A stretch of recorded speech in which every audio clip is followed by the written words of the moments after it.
Bismillahirrahmanirrahim. Alhamdulillahirabbil alamin. Allahumma shalli ala sayidina Muhammad wa ala ali sayidina Muhammad. Assalamualaikum warahmatullahi wabarakatuh. Halo teman-teman, apa kabar? Mudah-mudahan teman-teman selalu dalam lindungan Allah Subhanahu wa taala. Amin ya rabbal alamin.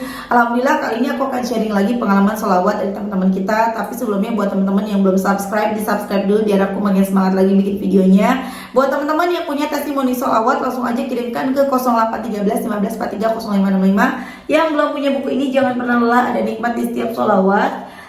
Ini buku pertama aku, harganya 55.000. Teman-teman bisa cari di Gramedia, insya Allah ada di Gramedia seluruh Indonesia. Nah langsung aja ya teman-teman. Sebenarnya ini ada testimoni ini dari Mbak Novi, itu bukan nama sebenarnya. Mbak Novi tinggal di Sulawesi, dan Mbak Novi ini kirim audio suara. Aku mempersingkat waktu, aku kasih dengar ke teman-teman suaranya Mbak Novi. Silakan. Assalamualaikum warahmatullahi wabarakatuh. Selamat pagi Mbak Mel. Selamat pagi semua sobat YouTube-nya Mbak Mel dimanapun berada. Perkenalkan, nama saya Novi, asal dari Sulawesi. Mohon maaf nama saya samarkan, tapi semoga tidak mengurangi apa yang akan saya sampaikan. Saya ingin sedikit berbagi tentang testimoni hidup saya. Saya seorang mualaf,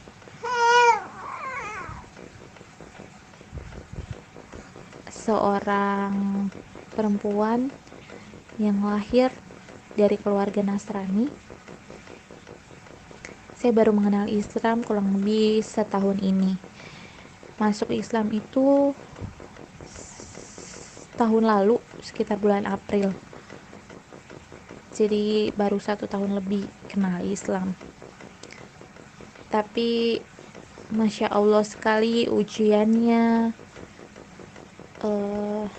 luar biasa sekali. Benar-benar menguras mental, menguras batin,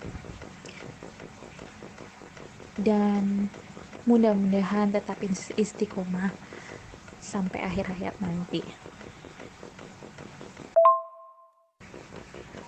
Saya mualaf karena pernikahan.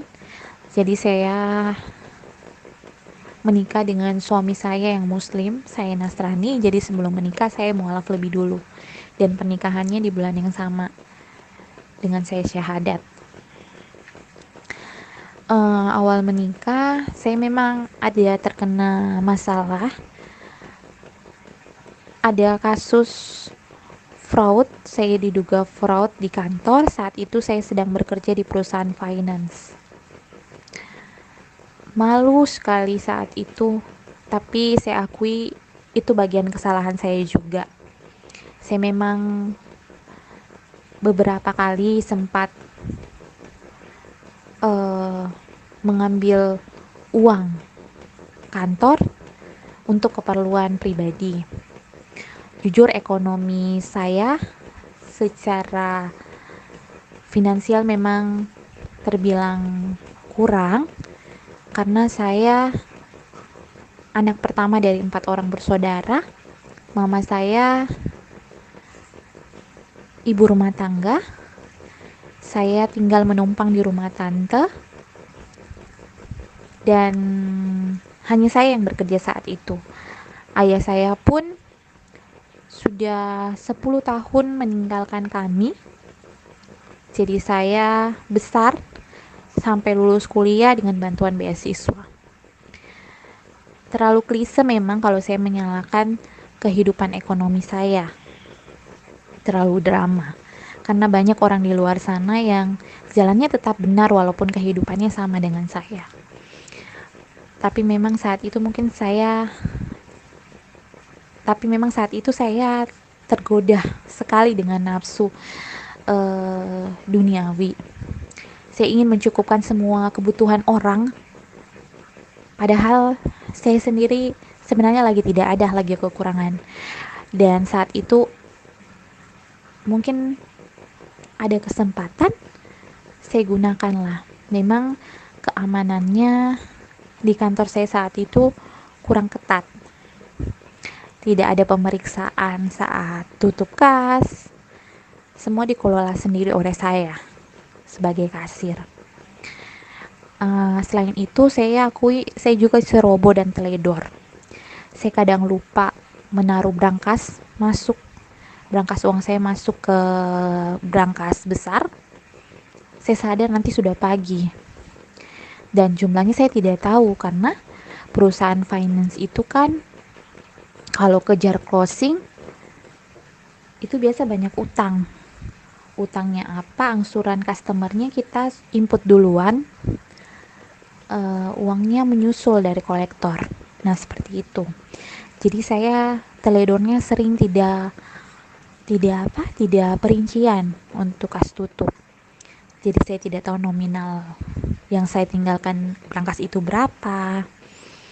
Walau alam ya Mbak, mungkin juga ada orang-orang yang mengambil kesempatan itu karena keteledoran saya, karena cerobohan saya. Saya akui pencatatan saya kurang, dan di finance itu kan seperti itu kerjanya, apalagi di finance saya itu tahun 2 tahun kemarin kan COVID, jadi sering sekali kejar target, hampir setiap hari closing. Dan dengan kondisi seperti itu tidak menutup kemungkinan saya akan ada selisih. Salahnya saya tidak perincian. Ya, itulah masa-masa kelam saya saat itu. Dan saya harus mengganti rugi sekitar 150 juta. Kurang lebih. Dan di mana saya bisa memperoleh uang?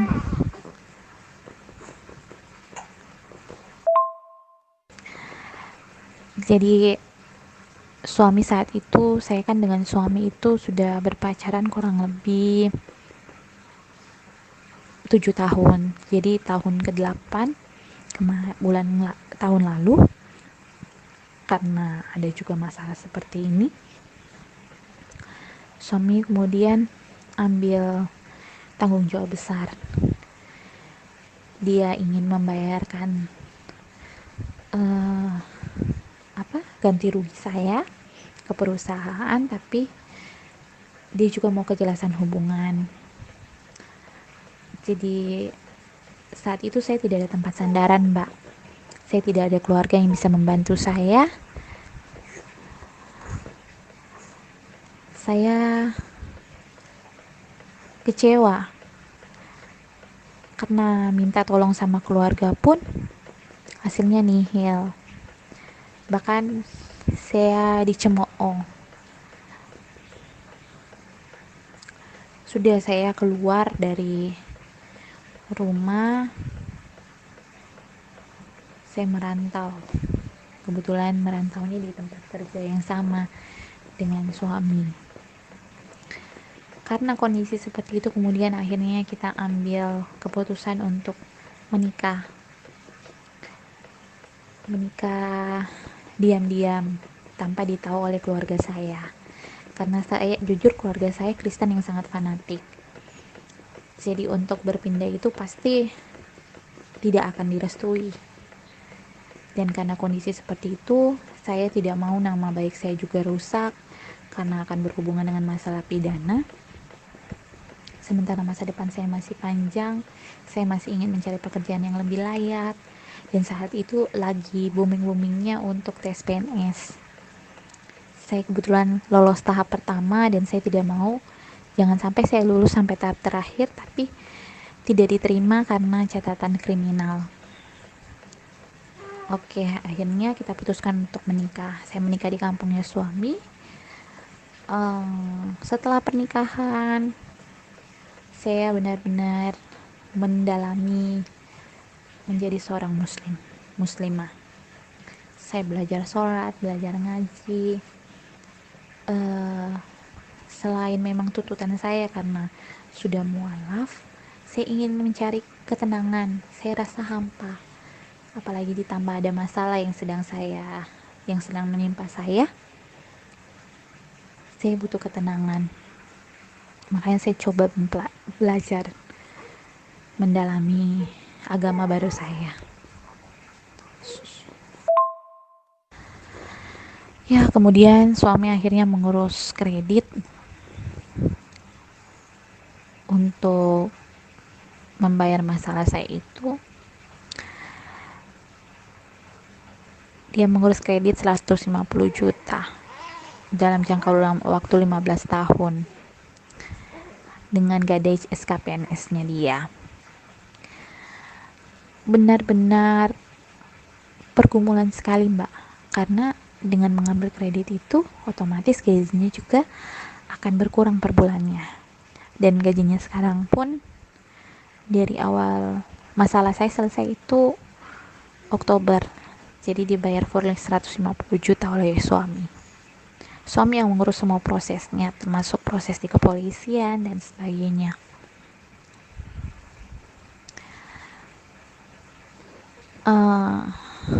Sampai sekarang gajinya gitu tinggal 500 ribu lebih per bulan yang kami terima.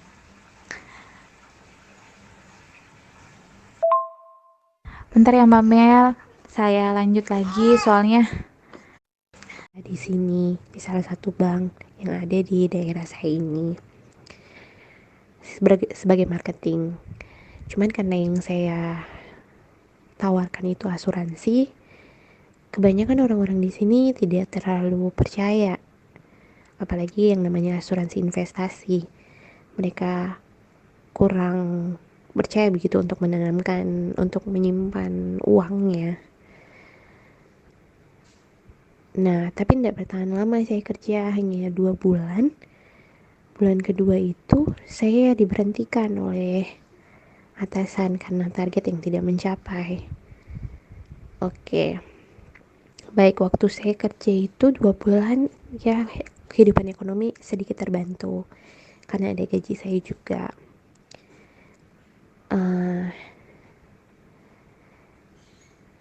Kebetulan juga saat itu saya ada usaha Thai tea. Ada 2 cabang waktu itu, jadi ya lumayan terbantu lah saat itu. Ada pemasukan kami per bulannya.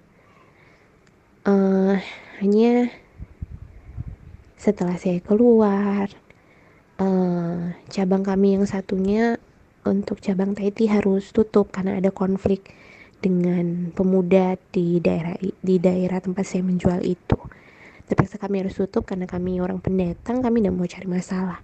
Jadi tinggal 1 cabang yang beroperasi dan saya sudah tidak kerja. Jadi hanya berharap pada gaji suami dan penjualan Thai tea di cabang yang satu. Waktu itu suami masih sering berangkat perjalanan dinas, jadi masih ada uang simpanan untuk bayar listrik, bayar air, kemudian uang bensin, makan hari-hari. Jadi semua terbantu saat itu. Kami ada-ada saja saat itu. Nah, di situ sebenarnya saya sempat tidak halangan. Jadi saya merasa kalau saya lagi isi atau hamil. Saya sempat tes pack, hasilnya memang positif. Tapi ketika cek ke dokter, kata dokter tidak ada kantung janin. Jadi dokter suruh pulang dulu, saya dikasih obat kalau misalnya ada, obat penguat. Kalau misalnya ada nanti konsul lagi 2 minggu depannya. Oke, ternyata setelah berapa hari sejak dari situ saya halangan. Loh, kok hasilnya positif tapi halangan? Saya ke dokter lagi. Terus dicek sama dokter, emang gak ada kantung janinnya. Lalu dokter bilang, saya susah buat hamil karena badan saya kan besar Mbak Mel, jadi lemaknya agak banyak. Katanya karena tertutup lemak, harusnya disarankan untuk diet dulu. Nah sudahlah, waktu itu kan suami berharap sekali kalau saya isi, karena dia pikir itu penghiburnya setelah banyaknya masalah kemarin. Ya tapi karena hasilnya tidak sesuai harapan, ya kita sudah Sudah, kita fokus saja dengan masalah saya, kita selesaikan dulu, kemudian dapat restu orang tua dulu, baru kemudian mungkin rezeki anaknya dikasih saat itu semua sudah beres. Nah, ini kejadiannya ini itu Juli Juni ya. Masalah saya itu selesai nanti Oktober. Jadi di situ saya bolak-balik, Mbak, dari tempat saya ini ke tempat Polda perkara saya. Saya bolak-balik dan lumayan biaya bolak-baliknya. Tapi saat itu karena masih ada simpanan ya, kita masih bisa pakai bolak-balik karena saya harus pemeriksaan di Polda. Hanya 2 kali ikut pemeriksaan sebagai saksi dan juga sebagai terlapor. Mau masuk pemeriksaan ketiga karena akan dilimpahkan ke kejaksaan, kita minta tolong ke pengacara untuk bicara ke penyidik untuk dibantu untuk dibantu perantara ke pihak pelapor supaya ini bisa berhenti di sini, tidak lanjut ke kejaksaan. Prosesnya lumayan lama, hampir sebulan, Mbak, karena dari pihak sana nego dulu dengan kuasa hukum di pihak sana itu nego dulu dengan atasannya dan lain sebagainya. Nah, kami di situ berdoa terus. Saat itu saya belum fasih dalam sholat, jadi saya masih mengikut suami kalau sholat, jadi kita berjamaah. Tapi di situ prosesnya benar-benar menguras emosi saya sekali, Mbak. Sering berkelahi dengan suami karena saya sering menangis tiba-tiba, dan ketika ditanya kenapa, saya tidak bisa mengungkapkan karena pikiran dan hati saya penuh masalah, tapi saya tidak tahu mau cerita dari mana. Saya cuma bisa menangis, dan suami orangnya tidak suka begitu, dia harus tahu kenapa. Akhirnya saya hampa, Mbak, karena saya tidak mungkin berdoa dengan cara saya yang lama. Saya mau sholat juga saya tidak tahu, jadi saat itu saya sholat dengan agama saya yang sekarang seperti biasa dalam bahasa Indonesia, dan saya tutup dengan Al-Fatihah karena hanya itu yang saya tahu. Begitu terus saya berdoa supaya masalah ini cepat selesai. Saya tidak peduli saat itu reputasi saya kurang baik sama teman-teman saya. Saya cuman punya suami saat itu dan juga keluarga inti saya. Tapi karena keluarga inti saya tidak tahu tentang tentang pernikahan saya tidak terlalu terbuka banyak.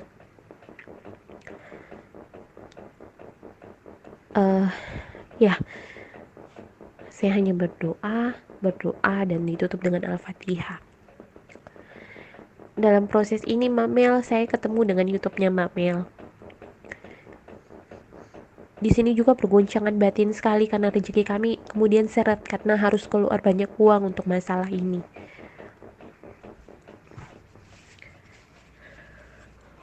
Suami juga sudah jalan ke kantor, jadi jarang dikasih perjalanan dinas. Sebulan cuma berapa kali paling. Jadi benar-benar habis-habisan. Ketemu YouTube Mbak Mel tentang sholawat. Jadi di situ saya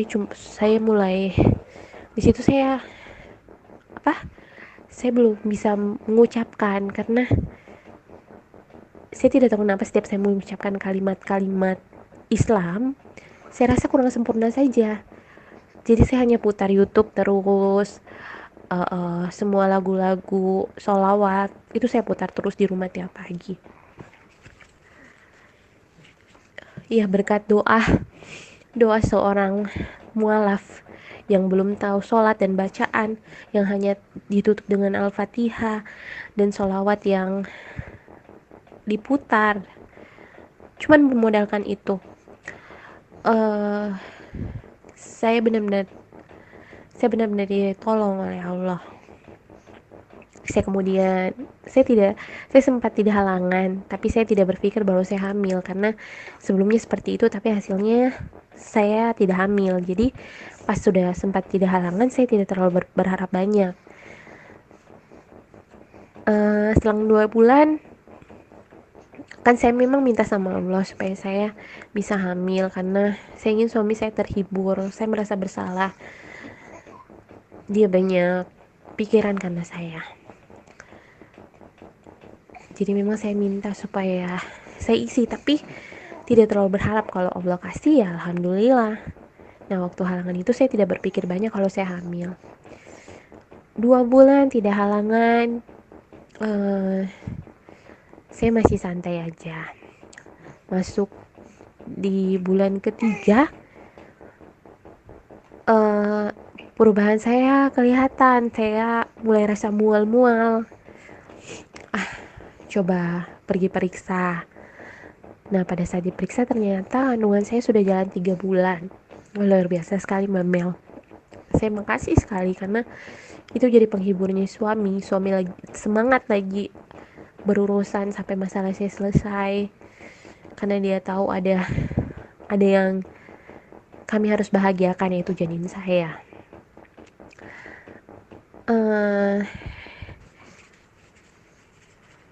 Tidak sampai di situ pertolongannya Allah. Masalah saya kemudian selesai, jadi negonya berhasil. Pihak sana mau menerima ganti rugi. Prosesnya berhenti dan tidak lanjut ke kejaksaan. 2 keajaiban lagi saya dapat. 2 pertolongan Allah saya dapat lagi. Saya diberikan anak dan masalah saya selesai. Padahal saya hanya doa biasa dalam bahasa Indonesia sebagai pemula, sebagai mualaf, dan saya tutup dengan Al-Fatihah serta sholawat yang hanya saya putar tiap pagi. Tidak bisa saya ucapkan karena belum fasih berbahasa. Allah tolong saya dengan 2 keajaiban itu yang menurut saya mungkin mustahil, bisa saja tidak terjadi, tapi Allah buat itu terjadi. Dengan adanya pertolongan, ujiannya juga jalan Mbak Mel. Di situ ujian materi rezeki kami yang seret. Dalam kondisi ini saya akhirnya karena saya ada juga kredit yang ada kredit saya sebelum saya menikah dan saya harus bayar itu per bulan. Saya mungkin minta suami. Karena suami sudah habis-habisan, saya tahu lah berapa uang pegangan suami. Kebetulan paling uang bensin aja yang dia pegang, selebihnya uang hari-hari dikasih ke saya. Tapi saya tidak berani pakai itu karena itu kan uang hari-hari kami. Takutnya besok-besok kami mau pakai tidak ada. Saya tidak bilang sama suami kalau saya ada kredit dan tidak minta. Akhirnya mulai dari situ saya sering pinjam ke teman. Reputasi saya sudah mulai jelek karena masalah kemarin, ditambah lagi suka pinjam-pinjam uang seperti ini. Derajat saya benar-benar turun, Mbak. Saya malu sekali, tapi karena saya butuh, saya tidak sudah tebal muka untuk itu. DM teman-teman lewat IG, lewat Facebook, kan teman-teman lama. Sekadar menanyakan kabar kemudian pinjam uang, benar-benar memalukan sekali Mbak. Saya pikir kapan berakhirnya ya Allah. Saya teringat lagi dengan sholawatnya Mbak Mel. Sholawat terus. Tapi kondisi rezeki yang seret ini dan kondisi keuangan yang seperti ini itu tidak berubah sampai hari ini. Akhirnya saya kemudian gali lubang tutup lubang dengan pinjaman online. Dan itu sampai sekarang belum selesai. Itu yang menjadi pergumulan saya Mbak. Sudah ada beberapa pinjol yang jatuh tempo. Ancamannya sudah mulai masuk. Dendanya sudah mulai berjalan. Tapi doakan saya Mbak Mel supaya saya tetap istiqomah menjalankan semuanya. Saya juga sudah mulai sholat. Walaupun ada bacaan-bacaan sholat yang masih belum sempurna saya ucapkan, tapi saya akan terus belajar. Saya sudah bangun lebih pagi. Sebelum subuh saya sudah bangun untuk doa. Saya juga sudah salawat. Walaupun salawat saya tidak tertarget setiap harinya. Kadang 10.000, kadang hanya 2.000, 4.000, 1.000. Sudah 1 minggu ini berjalan, tapi saya belum lihat mujizat Allah. Mungkin karena besarnya banyaknya dosanya saya. Saya sekarang sudah 29 tahun. Mungkin banyak sekali dosa yang saya tinggalkan kemarin. Walaupun orang bilang seorang mualaf itu lahir baru tanpa dosa, tapi saya yakin mungkin semuanya tertutup oleh dosa saya. Banyak orang-orang yang saya sakiti. Dalam masa sholawat ini, saya kemudian sadar mungkin dosa-dosa saya banyak orang yang saya sakiti. Saya pelan-pelan meminta maaf sama orang-orang yang saya pernah sakiti, termasuk orang-orang yang saya pinjam uangnya dan sampai hari ini belum saya kembalikan. Saya ceritakan kondisi saya yang sebenarnya, dan ada beberapa yang akhirnya mengikhlaskan utang saya sebagai hadiah untuk anak dan pernikahan saya, karena mereka banyak yang belum tahu tentang pernikahan saya. Saya bersyukur sekali, itu mujizat Allah yang saya dapat karena sholawat itu. Saya percaya itu, Mbak. Walaupun masalah besarnya tentang pinjaman online belum selesai, tapi saya yakin Allah juga akan tolong saya. Tidak berhenti sampai di situ, Mbak Mel. Sebenarnya April tahun ini, Maret tahun ini kemarin, saya itu melahirkan tapi prematur. Bayi saya lahir 7 bulan. Itu pergumulan juga, Mbak Mel. Pergumulan sekali. Kenapa? Karena bagaimana ya hatinya seorang ibu yang anaknya harus disuntik sekecil itu, bayi yang bobotnya hanya 1,5 kilo harus diimpusnya di perut loh, bukan di tangan, bukan di nadi tangan dan kakinya, tapi di perut, pakai oksigen, selang untuk minum ditaruh di mulut. Sedih sekali, harus ada di inkubator, di sinar karena bilirubinnya tinggi dan tidak bisa untuk dijemur.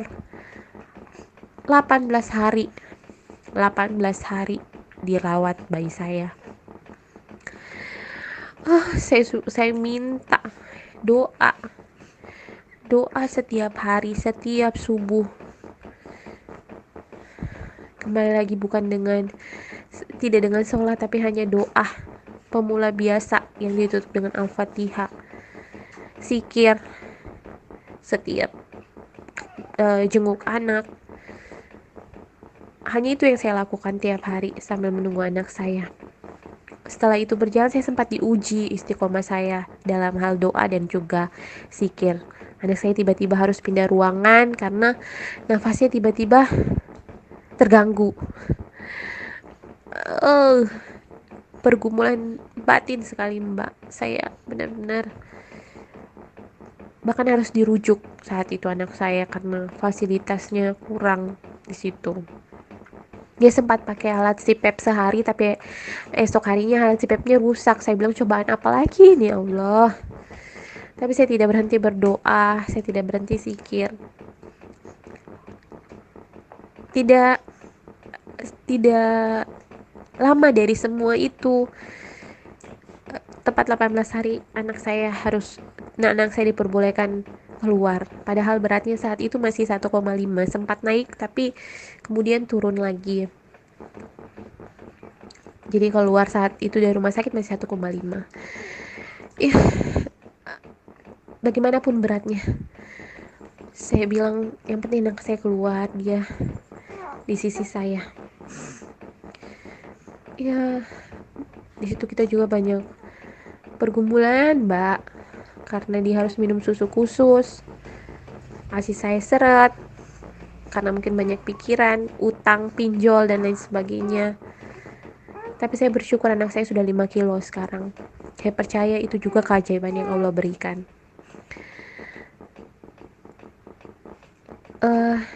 Baru juga minggu lalu, dalam proses saya istiqomah salawat dan belajar sholat ini, saya minggu lalu tidak ada uang sama sekali di rekening, Mbak, karena habis buat bayar pinjol bunganya untuk menunda jatuh temponya. Akhirnya sekarang benar-benar kosong sekali, sudah jatuh tempo kosong untuk awal bulan kemarin. Sampai sebulan hari ini saya belum bayar. Saya tidak tahu lah apa yang akan terjadi, tapi saya tetap berdoa supaya dibantu oleh Allah. Nah, minggu kemarin itu saya sempat pusing, Mbak, untuk belikan susu anak. Saya tidak pernah mengeluh sama suami soal uang, karena saya malu, Mbak. Bukan malu, merasa ada tidak enak hati, karena saya tahulah gaji suami berapa. Saya pegang uang, tapi uang cabang Thai Tea saya itu musim hujan ini dan pesaing yang sudah banyak, berapa sih dapatnya? Hanya habis bayar bahan pokok dan juga gaji karyawan. Kalaupun ada cuman habis hari-hari dan juga bensin suami yang 50.000 tiap harinya untuk makan dan juga bensinnya ke kantor. Ya, itulah, Mbak. Makanya saya sering pinjam ke teman, dan ada beberapa yang belum selesai. Nah, minggu kemarin itu saya pusing mau belikan susu dan pampersnya yang sudah habis seperti apa. Tiba-tiba ada teman yang kirim, Mbak, nominalnya 300.000, padahal saya hanya minta 100.000 sama Allah, tapi Allah kasih 300.000. Itu, Mbak, luar biasanya. Saya ingin cerita ini, saya ingin cerita sama teman-teman semua. Syukuri sekecil apapun yang kita dapat. Walaupun masalah besar saya belum selesai, tapi masalah yang lainnya Allah sudah bantu. Allah sudah bantu saya, dan saya ingin berbagi itu. Intinya sekarang bagaimana kita tetap istiqomah, mengerjakan semuanya sampai kita lihat pertolongannya Allah. Mungkin apa yang saya minta terlalu besar sekali untuk Allah dengarkan, karena dosa saya masih banyak. Jadi Allah selesaikan dulu yang kecil-kecil. Yang kecil-kecilnya apa? Itu tadi yang saya lalui semua, itu keajaiban yang Allah berikan. Anak saya sehat, kapan saya butuhkan sesuatu buat dia, ada saja yang bantu. Saya juga pernah pusing mau belikan susunya, karena susunya khusus saat itu. Sebelum beratnya sekarang sudah 5 kilo ya. Sebelumnya itu kan susunya lumayan mahal dan saya tidak ada uang buat belikan dia. Tiba-tiba teman kirim uang, katanya hadiah, atau ipar saya kirim uang, dan itu tercukupi, ada saja yang datang. Yang penting teman-teman, jangan kita putus doa, walaupun doa itu singkat, tutup dengan Al-Fatihah, sholawat. Tetap istiqomahkan itu, karena akan datang pertolongan. Dan syukuri sekecil apapun yang Allah berikan. Kalau kamu setia dengan itu, Allah akan kasih yang lebih besar. Doakan saya dengan pergumulan saya yang besar lagi, semoga juga cepat selesai. Terima kasih Mbak Mel untuk berkah yang dibagikan setiap harinya, banyak pengalaman dan testimoni yang dibagikan. Saya senang dengar itu. Saya punya semangat terus untuk tetap istiqomah dalam salawat dan sholat saya. Nah, itu tadi testimoni dari Mbak Novi. Masya Allah ya teman-teman ya, Mbak Novi udah ngerasain the power of salawat.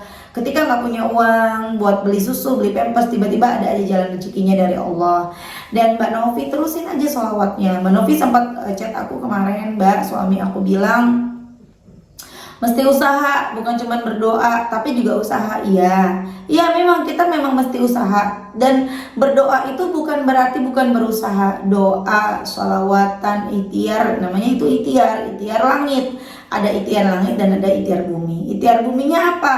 Ya kalau memang kita seorang laki-laki ya, bagi aku kalau misalnya laki-laki seorang ayah gitu, kepala rumah tangga, ya harus tetap bekerja keluar. Salah itu ketika si suami ini udah ada, oh sholawat, aku berhenti kerja deh, aku mau sholawatan aja di rumah setiap hari sehari 25.000. Ya kita kan masih kerja juga ibadah ya, laki-laki bekerja dong, cari kerjaan gitu, jangan malah jadi malas ya, mengatasnamakan mau ibadah. Nah kalau perempuan, ibu rumah tangga, apalagi punya bayi, ya nggak mungkin kita keluar kerja, bingung menitip anak sama siapa. Kalau ada yang bisa dititipin, kita sanggup, kita mampu untuk bayar babysitter, ya nggak apa-apa gitu ya. Tapi kalau memang tidak memungkinkan untuk semua itu, ikhtiar kita ibu rumah tangga bisanya apa? Ibadah kepada Allah, berdoa, nanti jalan rezekinya Allah datangkan melalui siapa aja, kita nggak pernah tahu ya. Jadi Mbak Novi semangat terus, sholawatan terus, jangan pernah lelah, karena itu akan menjadi benteng diri Mbak Novi. Insya Allah dari mulai sholawat, lama-lama Mbak Novi akan mudah untuk sholat. Maksudnya Mbak Novi udah sholat ya, tapi baru baca Al-Fatihah. Maksud aku nanti Mbak Novi akan mudah untuk hafal sholat, benar-benar hafal ya. Jadi bacaan-bacaan sholat nanti insya Allah hafal, dan semangat untuk sholat. Mbak Novi ini juga alhamdulillah ya, walaupun pindah agamanya ke Islam karena pernikahan, tapi beliau bertanggung jawab, pengen cari ketenangan, beliau berusaha memperdalam ilmu Islam, agama Islamnya. Mbak Novi bisa dengerin ceramah-ceramah ya, Habib Novel, ceramahnya apa yang ada di YouTube ya, banyak ya, Ustadz Yusuf Mansur, ceramahnya siapa lagi ya, Habib Rizik, atau ceramah-ceramah siapa ya, Habib Novel, Syekh Ali Jaber ya almarhum, dan masih banyak lagi, Ustadz Adi Hidayat, Ustadz Abdul Somad, banyak dengerin ceramah-ceramah, adem hati kita. Memang kita nih ya, hati kita ini harus selalu diisi. Kalau 3 hari aja nggak diisi, nggak dikasih makanan, nggak dikasih vitamin hati, vitamin makanan hati itu ibadah ya teman-teman, zikir. 3 hari kita tidak sholawatan, tidak membaca zikir apapun, bahkan tidak sholat, pokoknya ini hati nggak diisi ya, nggak dengerin ceramah, nggak baca Quran, ini hati kita mati teman-teman, hampa rasanya ya. Nauzubillah min dzalik. Oke teman-teman, terima kasih udah nonton, semoga bermanfaat dan jadi motivasi buat teman-teman. Kita doakan sama-sama, semoga Mbak Novi makin semangat ibadahnya, Allah mudahkan untuk semakin mengenal Islam dengan baik, mengenal Allah, lebih dekat dengan Allah, lancar rezekinya, dikabulkan semua doa-doanya, amin. Assalamualaikum warahmatullahi wabarakatuh.